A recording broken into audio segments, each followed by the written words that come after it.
Hey y'all, I realized that I have not done a how to have a wedding under $2,000 in a very long time, and my wedding is in 2 months, so let's do this thing.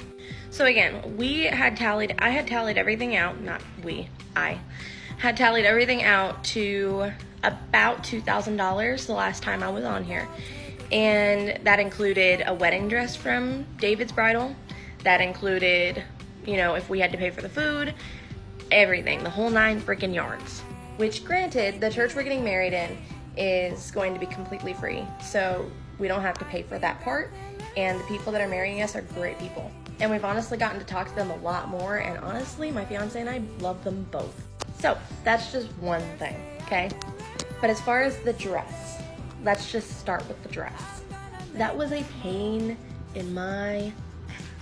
Now granted, my parents and my fiance's parents did decide that they wanted to help out financially with the wedding. Now granted, the way that they're helping out financially, my parents are going to provide the food. Which granted, I did make it as cheap as humanly possible. Because again, I want everything as cheap as humanly possible. That way no one is struggling, no one is having to do all this extra stuff and then they end up broke for just my wedding, which is one day. And my fiance's parents are going to be giving us a certain amount gift money for our wedding. And because we were struggling so bad, they were like, okay, whatever y'all need paid for before the wedding to, buy stuff for the wedding, we'll take out of your gift money. So it's essentially like y'all are paying for it out of your gift money that we give you, which works.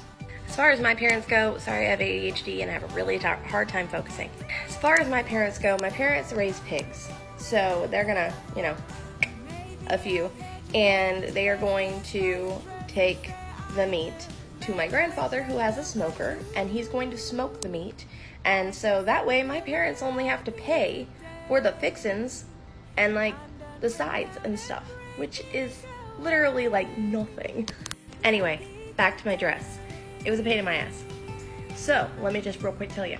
I was at David's. I finally said yes to a certain dress and I was obsessed. Now don't look at my face, but it was this one. It was beautiful. The only problem with that dress is my parents, like my fiance's parents were supposed to pay for the dress. But at the time, they didn't have the money for the dress because it was $650 freaking dollars.